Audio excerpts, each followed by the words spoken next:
Question: are real estate agents overcharging home buyers? Apparently, there's this crazy article that shows that they are. And I mean, I've been in real estate for almost 20 years as a owner, investor, hold a license in it. I want to take a look at this. And obviously, somebody at Business Insider is very angry. Check out the title of this one. It's called Meet the Overlooked Monopoly that's overcharging buyers $72 billion a year. $72 billion a year. Well, we're going to find out how that number plays into all this. Let's take a look. This person, and you know what his name is? Let's see. I don't want to screw his name up, but it's Mattathias Schwartz. And he starts off with a little story about his real estate agent. It says, the other day, Linda, the real estate agent whom my wife and I used to buy our home, called me out of the blue. It was the first anniversary of our closing. I had forgotten. She had not. I mean, that's already kind of setting the tone there for me. It's like, okay, I kind of got this. As we go into the highlighted areas, check this out. It said she'd also kick the tires on the asking price. In this section right here, he's saying, hey, look, she earned her commission, right? Let's go. She says, she'd also kick the tires on the asking price, abrasively noting in front of the seller's agent that the house lacked a doorbell and at the first digit of the asking price in the high six figures needed to come down from 9 to an 8. She had worked hard for her end of commission, $26,000, the full 3% that remains customary among agents, especially in major cities. So he goes on. I'm like, okay, that sounds good. Sounds like she did a pretty good job for you. It sounds like you're just angry for some reason, right? Maybe he didn't get the home he wanted. I don't know. He just sounds like an angry guy, but let's keep going. Both agents were paid out of the seller's account, which created the appearance that Linda's service didn't cost me anything. But of course, all of that money had been generated by our down payment and by the mortgage we took on the place. Okay, that's interesting to note because the way we all look at it in reality, right? I bought and sold plenty. Both the seller is paying and the buyer is paying. The buyer's paying and the seller's not getting that amount of money. So let's be fair on both sides. Let's keep scrolling this amazing article that got me a little bit heated here. Real estate agents, like doctors, are the friendly, knowledgeable face of a bewildering price gouging system. The industry effectively operates as a monopoly that works to keep fees high, stifle competition, and control access to the best listings. I mean, that guy sounds like he has a chip on his shoulder. Like he must have missed the house that he really wanted during the last few months, right? Let's go. In some cases, real estate agents even drive up the cost of homes by pushing for all cash offers and escalation clauses that trigger automatic bidding wars. Moves that, in turn, drives up their commission. Wow, look, the reality of that green section that I highlighted is when you look at it on the seller's side, right? The agent for the seller, the one representing the seller, they have a fiduciary duty to the seller to not only do their best job for the seller, paperwork, contracts, negotiations, but also get them the best price possible, right? So for you, this writer, to go in and say in some cases, right, this escalation clause goes into bidding wars, that's the whole purpose of it. That is the whole purpose, to get the seller the most money possible. So I'm not sure this person is from a free country. Sounds like a communist person, but here we go.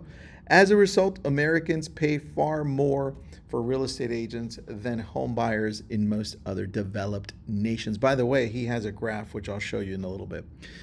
In most developed nations, robbing them of significant portions of what is often the biggest investment of their lives.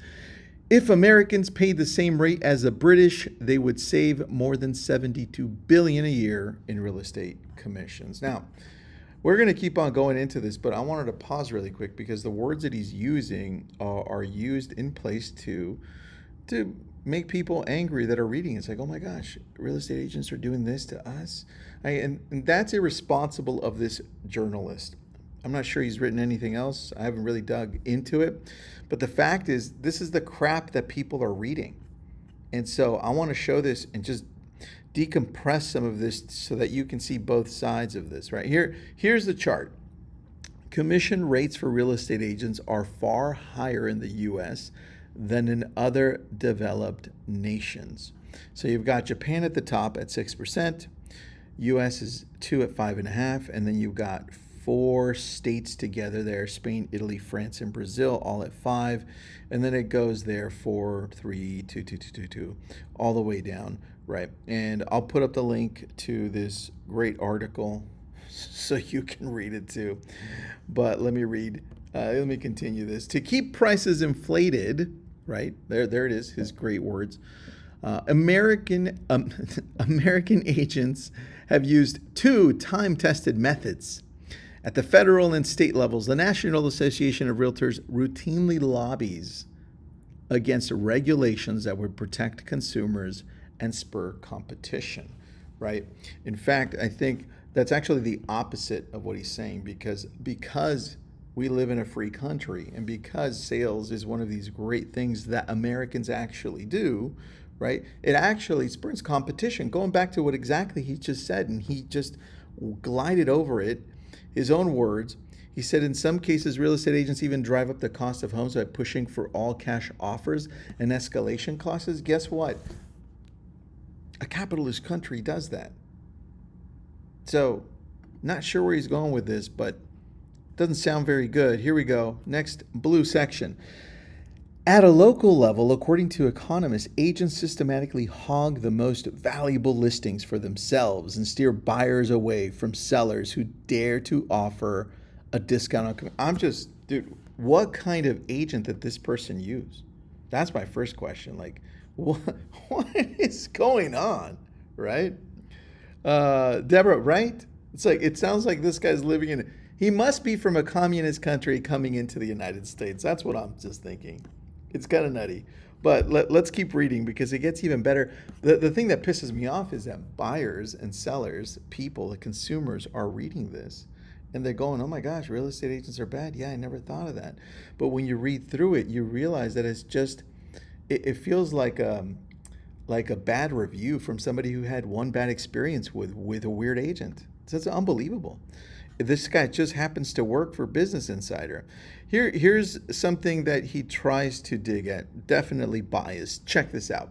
Max Besbris, a sociologist at the University of Wisconsin, who's the author of Upsold, Real Estate Agents, Prices, and Neighborhood Inequality, says U.S. consumers are at a disadvantage because they have little information about how real estate transactions actually work. And whose fault is that? I mean, doesn't Google exist now?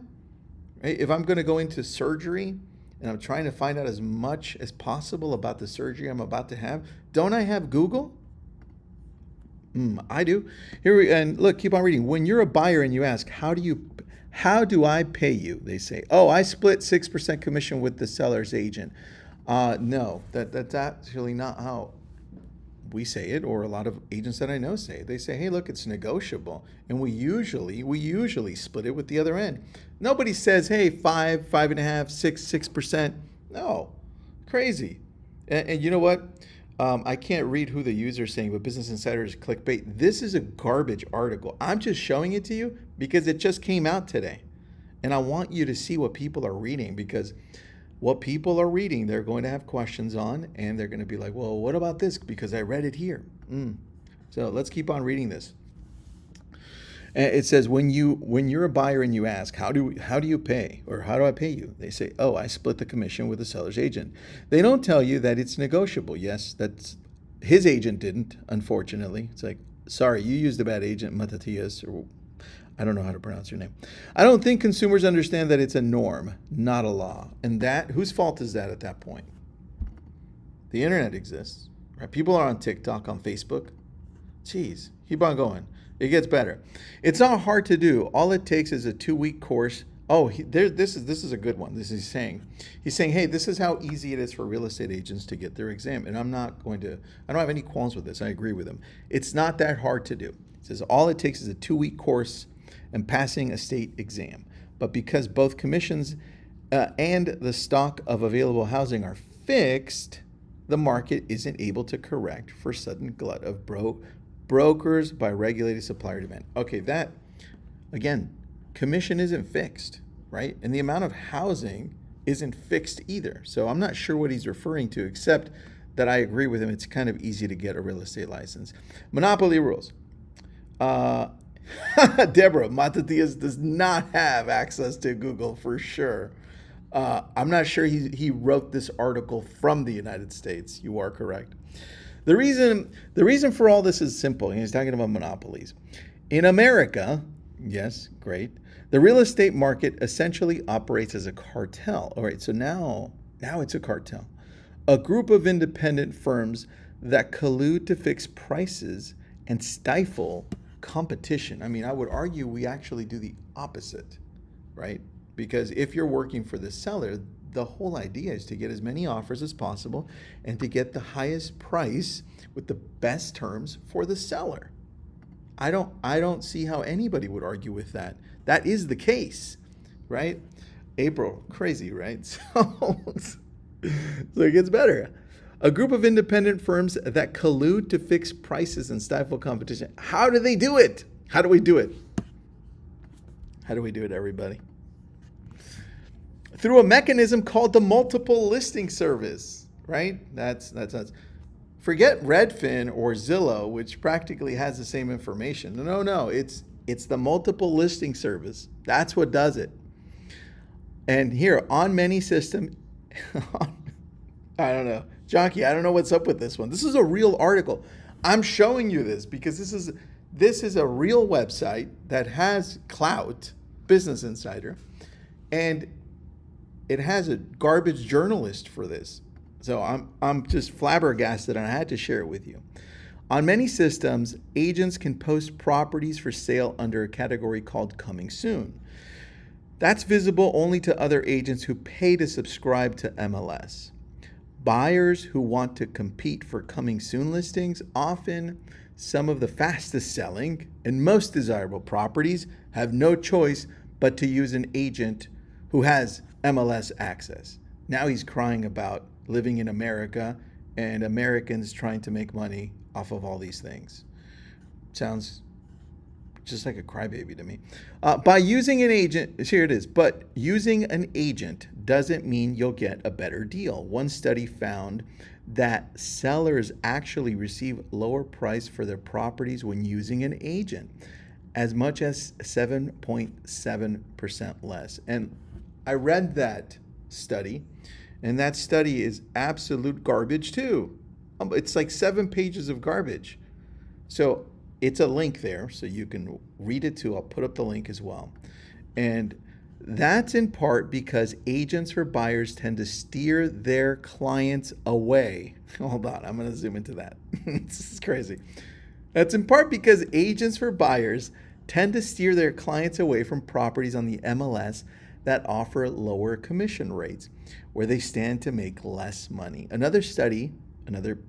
I did not read this second study, so I can't tell you it's garbage or not. But another study found that homes with discounted commissions took 12% longer to sell. That makes sense, right? You're making less money, but no. The steering part, I mean, as an agent, right, I have sold many homes for less than 2%, and my buyer came in and said, I love that home. I'm like, great, let's do it. Commission is negotiable. I'll do it. So again, I think this person had a very, very bad experience with 1-2 agents maybe. Other conflicts of interest are even more blatant, all right? So it gets even better in a free country.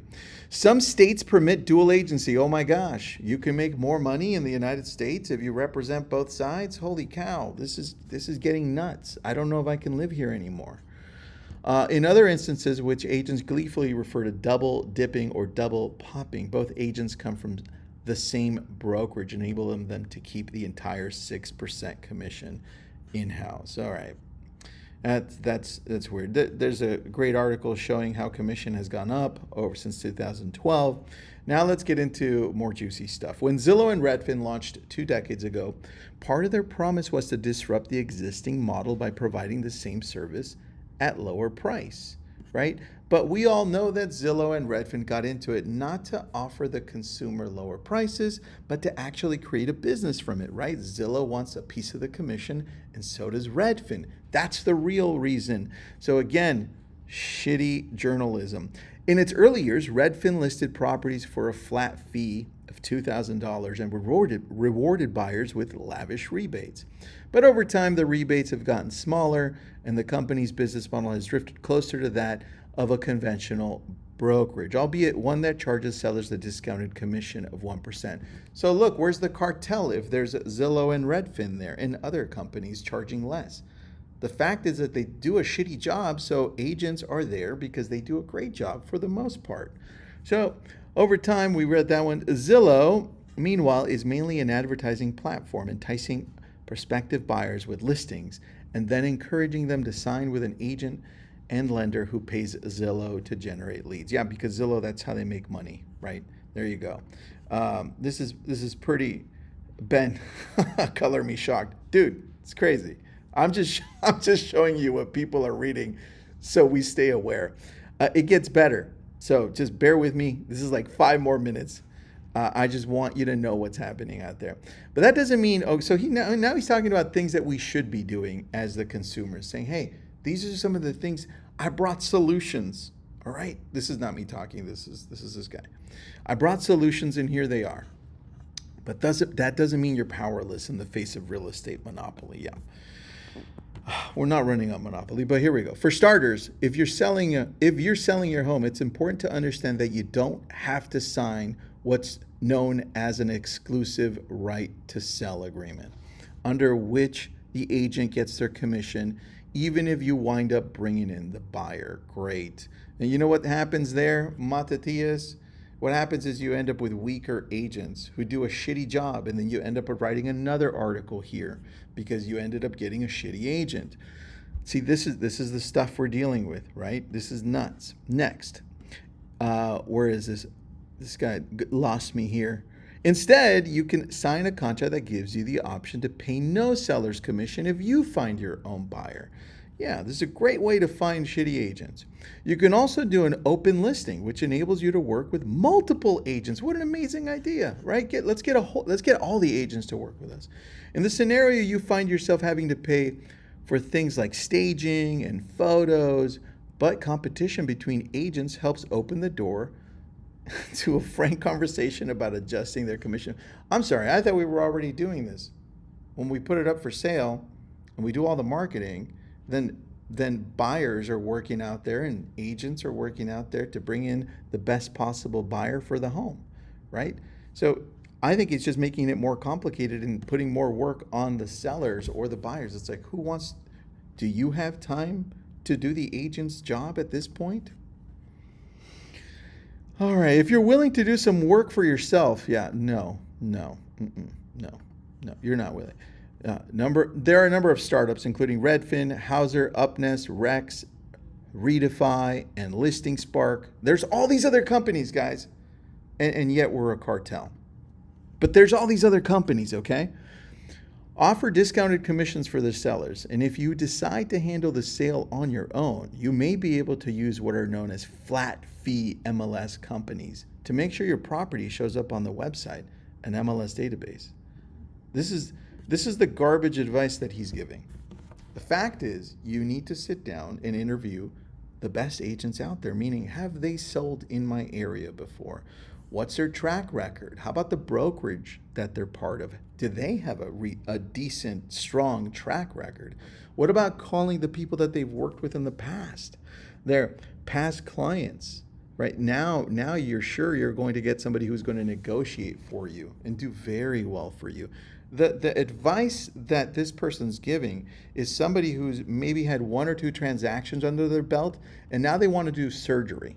It's like, you know what? I think I'm going to operate on somebody who has cancer tomorrow because I happen to have a friend who has cancer. They explained it to me. I think I'm ready now. I think so. Yeah. So let's keep on reading this. I'm about to end it, but that would require legwork. Yeah. So good. It gets better. It's about to end here. All right. Just bear with me. I read this whole thing 3 times. So now you have to read it with me one time. Here he goes. Can you also handle the purchase yourself? You can also handle the purchase yourself by paying a lawyer for a few hours of work to handle all the documents. On a $500,000 home, that can save you $10,000 or more. Amazing. Yeah, we could do that. The tricky part is here's the tricky part to that, because there's more. The tricky part is getting the past seller's agent, who may badmouth you or your offer to the sellers if they feel as if you're skirting established industry practices. It's a matter of how you comport yourself, says Eric, or whoever that is. Oh, the co-founder of Redfin. Yeah, and we trust them really well. You have to know what you're doing. Here's the truth on that one. If we see somebody with no experience bringing in an offer, it's like, what, attorney, who are you representing? How many transactions have you done, Mr. Attorney? How many transactions on the other end have you done? Of course it's going to raise a red flag. You know why? Because that transaction is going to be shitty as hell. And then you're going to blame me. Like, whoa, what the hell happened here? I'm like, well, what the hell happened on your end? You wanted to save $10,000 and you end up getting screwed because your person can't negotiate or forgot to fill out that document. And now you're going to get sued. So here we go. Ben, this is Tristan After Dark. Dude, I wish I found these articles all day. I love this because this is what's called shitty journalism. Finally, don't listen if the seller's agent tells you not to worry about the commission because you're not the one paying for it. Okay, talking to buyers. Check this out. This is so one-sided. I love it. Every dollar that is paid out in real estate transaction to sellers, agents, inspectors, insurers, and the IRS come from the buyer. That's right, every dollar. No. Don't you think the seller has to take less for the price they sold it for? Right? There's a lot on the seller's side. This is not a one-sided type thing. And so you can tell just from that one sentence how one-sided this whole article is. It's just, this is the type of stuff that's being written right now. Be careful what's out there. And look, he continues here. How much does he continue? Oh, a little bit more. So bear with me here. It's after dark. Remember, I'm in Hawaii, so it's only 4:41 p.m. It's light out here. He goes, this is crazy, right? Staff writers. If a savvy agent has control of a particular house, neighborhood, or network of buyers, the benefits of paying full commission can easily outweigh the cost of trying to hack your way to a better deal. What's needed ultimately is better regulations, right? Yeah, better regulations because we don't love having a capitalist country. We don't love the competition. We need more regulations. That's what we really need. We need to regulate this whole thing because this market is out of control. That's what we really need, right? This is what I meant. This right here just shows you this person's mindset does not belong here. It's absolute, what is this? Regulation is also needed to protect real estate startups. What? And discounted commission models. But didn't he just go over those real estate commission models that are still there? I mean, what happened is Redfin and Zillow, the reason they're starting up is not to give the consumer a discount. It's so they can make money. Does this guy forget that that's what they're there for? I mean, we can keep on reading that. Here's what it says here. I think this is the last. Yeah, this is it right here. All right. Thank you for staying with me. This is it. Even though the system was clearly rigged against me as a consumer. All right. Now, here's where it really comes out. He's pissed off because he feels like he didn't get the home he wanted. So this is it. He says, hey, I got screwed. After the deal closed, his agent, gave him a cutting board, 2 children's books, and a bottle of champagne. It was a friendly gesture, but it was also a smart business move. Besbris, the sociologist, describes such a gift as a tool that agents use to generate a series of successful service interactions with buyers and sellers, leading to more referrals with a network of people ever expanding. You know what that is? That's called business. It's called sales. This guy. Oh my gosh. There's nothing wrong with that. I'm glad you said that. Or with Linda, that's his agent. But the business she's in is a monopoly. That's look, if there's nothing wrong with it, I just caught this. If there's nothing wrong with this, then why the hell are you bringing that up? Because you sure made it sound like there was something wrong with it, Mattathias. But the business she's in is a monopoly that's every bit as skilled as Amazon on quashing competition and driving up prices. And until it's reformed, Americans will continue to lose tens of billions of dollars a year to an industry that, champagne and children's book aside, is no one's friend. And that is garbage journalism. Hope you enjoyed that. And thank you for reading that with me. I just want you to know that there's stupid people out there writing stupid shit. Please be careful. Patrick, it's a disaster of an article, and I can't believe that this gets published. I mean, let's take a look with me here. Who is this guy? Mattathias Schwartz. I would honestly be careful of anything else this guy writes. He's writing, that looks like his only article on real estate. He seems to be writing on what is this, Putin, Trump, Biden. This guy seems to be writing all about our government and Russia. It seems to be it's the first time he's ever written about real estate. Like I said, I think he had one or two transactions before, and he decided that he was an expert, so he dove into it. And this is the shitty result we get because of it. So be careful what you read, please. Do a little bit more digging. Don't just read the titles of crap. Just listen, read a little bit further, and do some research. And is that an Inman article? This isn't an Inman article. It read like an Inman article. It really did, but it wasn't. Don is a dumbass. Thank you. Karen, very clueless. But again, this is the shit that's out there. Be careful, because people are going to share this with you and say, but, and you're going to be like, no, that's not the truth, unfortunately, or fortunately for us. Have a great night, everybody. I'll put this article in the YouTube link, and I'll throw it up on Facebook as well. Have an awesome night.